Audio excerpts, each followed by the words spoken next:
Para penjual sudah mulai memenuhi jalan-jalan desa di mana ada keramaian.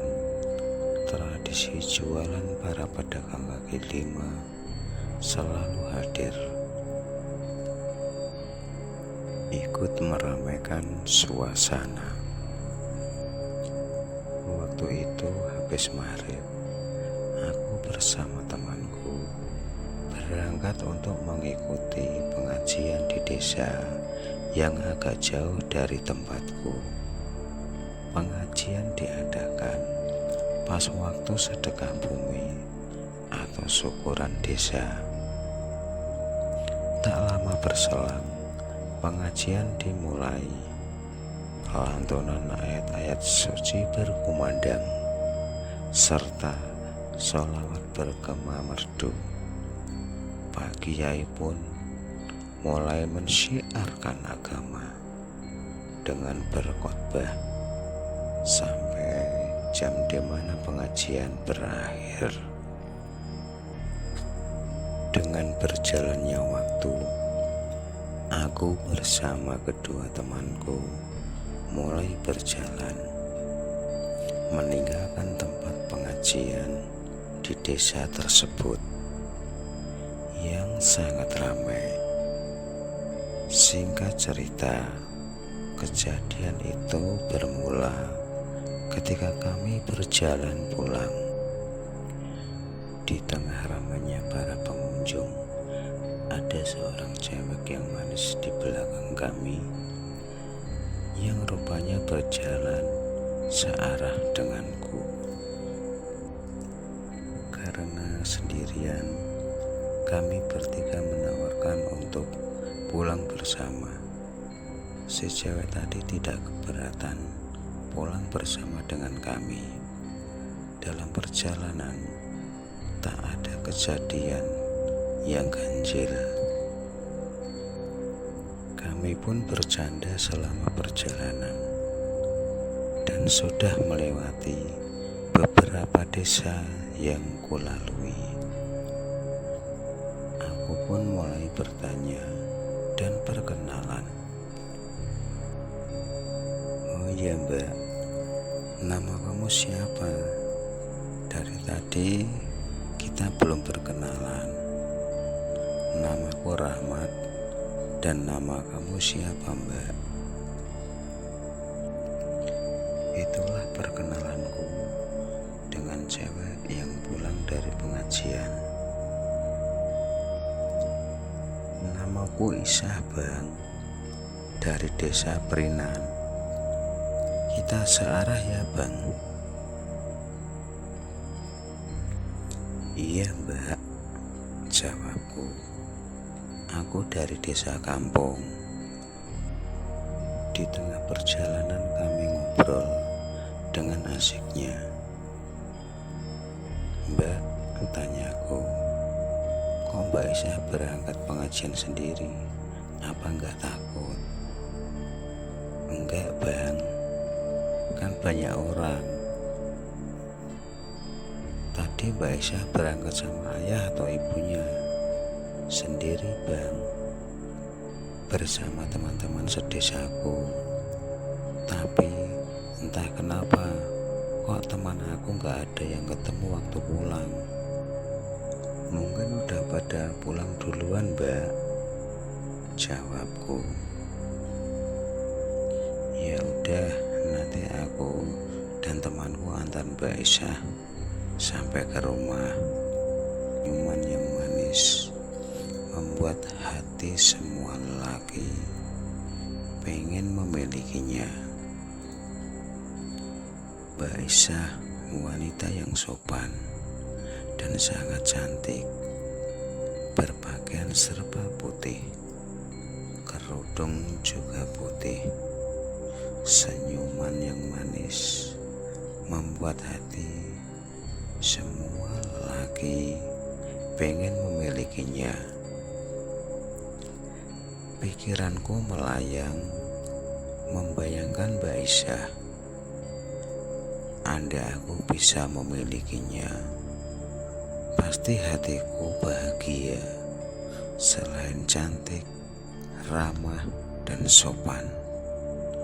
Dia pasti wanita solehah, pikirku. Dalam anganku, aku dikejutkan dengan tepukan Mbak Isah. "Bang, kenapa kok diam? Melamun ya?" "Nggak baik bang, melamun malam-malam, nanti kesambet loh." "Enggak melamun kok mbak, hehehe." "Mbak Isah sudah punya suami atau masih sendiri?" tanyaku. "Masih sendiri kok bang. Kalau abang gimana? Udah punya kekasih belum?" tanya Mbak Isah. "Belum mbak, belum ada yang mau," candaku sambil meluncurkan rayuan gombal. Aku merayu Mbak Isah sedikit demi sedikit. "Loh, Mbak Isah kok juga belum punya cowok?" "Sama abang, belum ada yang mau. Sama seperti abang kan?" kata Mbak Isah sambil tersenyum tipis. "Kok bisa sama ya mbak? Masih sama-sama lajang. Andai aku disuruh mendampingi mbak, aku mau," candaku. "Ah, bisa aja bang ini. Kan kita sudah berdampingan bang." "Bukan itu maksudku mbak.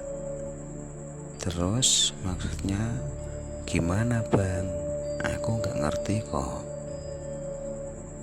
Dalam pikirku, masa mbak ini gak mudeng yang aku inginkan.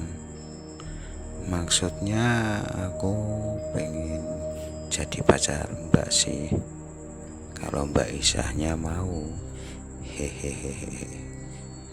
Dengan hati yang deg-degan, ku beranikan diri untuk mengungkapkan perasaanku ke Mbak Isah. Walaupun aku tahu baru kenalan dan mungkin itu sulit diterima oleh semua cewek. Dari desa ke desa sudah kulewati, kejadian aneh pun tak kurasakan. "Bang, iya mbak, abang suka sama Isah ya? Apa enggak nyesel nanti?" kata Isah. "Enggak lah mbak, kan abang belum tahu siapa Isah sebenarnya. Kalau udah tahu mungkin abang akan menyesal. Kita jadi teman aja dulu ya bang, karena kita beda tempat." "Enggak apa-apa kan?" tanya Isah dengan kata yang halus dan sopan. Rasa penasaran aku bertanya-tanya, "Kok beda tempat? Maksudnya gimana mbak?" "Nggak apa-apa bang, nanti kan abang tahu sendiri jawabannya." Mendengar kata-kata itu, ku berpikir dan memecahkan kata, tapi aku tidak menemukan jawabannya. "Ya ndak apa, jika kita jadi teman dulu mbak," jawabku.